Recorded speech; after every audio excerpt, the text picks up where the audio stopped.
So, can you tell us a few words about yourself?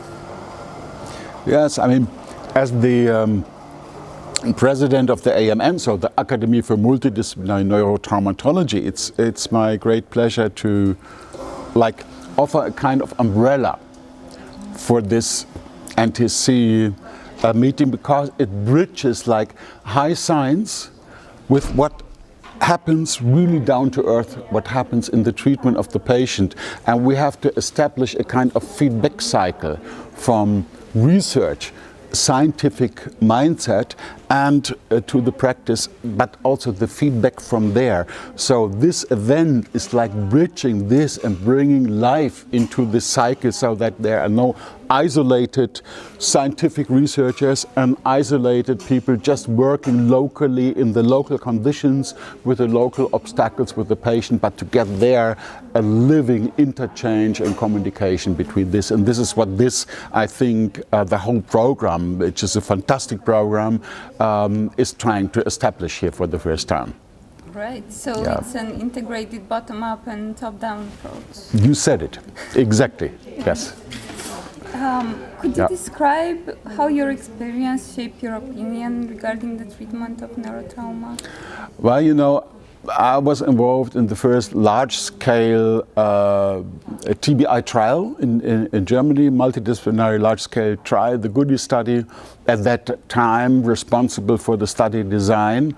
And unfortunately, I saw a lot of, in the last many years, a lot of trials fails. Most trials actually failed, and there were reasons for that. But as in many other domains, you just repeat the way people are doing trials instead of looking why do they fail. A failed study is where we have to get to work. We have to find out why, instead of saying, oh, it failed, so nothing to do. And today we have so much more knowledge behind the curtain of how to produce effectively clinical research, how to control the chances that we get more insight and that we can detect new treatments.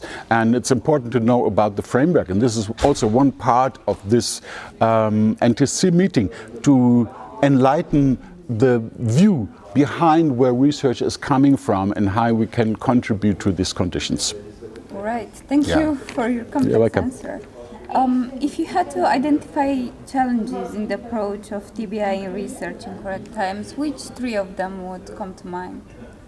From the obstacles? Yes. I would say, first of all, it's not learning from the past.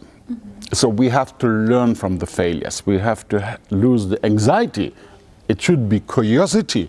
Why did the trials fail? What is the problem? One of the problems is heterogeneity of the population. Because if we look about cognitive scales, you cannot go to a car accident and say, oh, excuse me, I have some questions. May I ask you something? I need a baseline value. Now in TBI, in most cases, you will have no baseline. So you only have the values after 1 month, after 9 months, after 1 year. And all the heterogeneity of the population, of the degree of severity, goes fully into the outcome scale. So it's really a problem how to get the comparability of the groups, and there are some fantastic possibilities nowadays to deal with this. So this is one of the problems. The other problem is the still too large separation between the departments. At the end there is a patient, a human being. And there is a story of not of a couple of weeks, it's a story of a couple of years until this being may come back to the life it has before. As a human being, not only I can move my hand or I can get back to work, it's more. I can back to social integration. I can back to be the same person as I was before. And this whole voyage includes neurosurgeon, includes neurologists, includes neurorehabilitation, and we have to develop a new mindset that we are accompanying the patient across this whole process. Maybe one is working more here at the beginning, one is working more here, but we have to put away the academic borders that we enrich our knowledge and that we share this knowledge, and then we get completely new aspects of how possibly to treat patients maybe very early to prevent something like depression happening here. After 1 month it becomes visible, but no one does anything before. Yeah? So this integration of the pathway is one of the very important things for the future.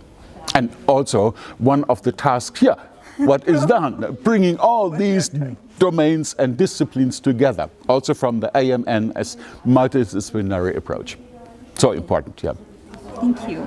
The next question I have for you is, from your point of view, what would be the main limitations in the approach of cognitive, behavioral, or depressive disorders resulting from neurotrauma? Okay. Your answer before. Basically, it's already what I said before, because, you know, like many neurosurgeons, stop with putting the patients to a neurologist. Then he's off out the mindset. Depression happens something there. They may even don't know. And the same, the opposite way. Yeah. So it's important that we all learn from each other. All the disciplines learn from each other, and it's rather new that there are so much cognitive problems and also mood problems, emotional problems, which may, like depression, develop not in the first week. So the patient is away, he's in rehabilitation, you have no idea that depression is developed. So this awareness of these later problems is just like emerging in the mindset of all clinicians and researchers in neurotrauma.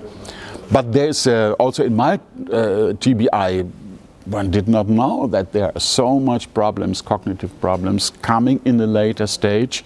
And so it's important to see this is a consequence. It's not something new. Someone is just depressive. No, it's a consequence of the original trauma. And we have from the very beginning to keep this in mind and to think about what can we do to prevent that. Yeah? All right. I have actually an additional question on this topic. So how do you see the impact of a TBI registry over the management of neurotrauma? Yes, it's one of the answers of what I just said before, to get knowledge about this. So in some countries even, they don't know how many cases of different degrees of severity. So there is sometimes a huge gap to get the information. How do the patient develop? And the registry, one of the big values is to have to observe a patients in development across time.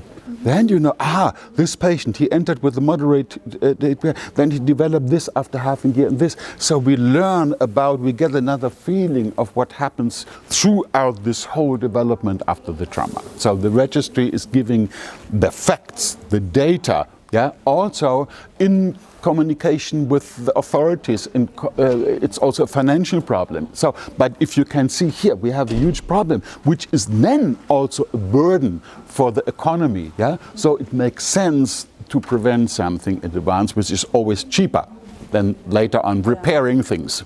Yes. Yes. Online communities in the medical field are becoming more and more visible.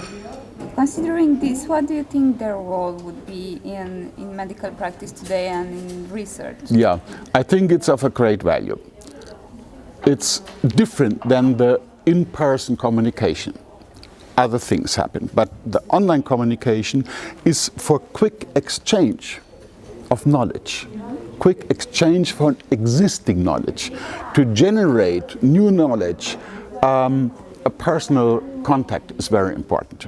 Yeah, because you share directly your view and share this with another person, with other scientists, and then you develop something. Yeah, this is difficult to do this online, but existing information, to share this globally, fantastic. You get information from Asia, from there, you can put this together. So it has a great value for the future, but it cannot compensate for the in-person coordinations and in-person meetings.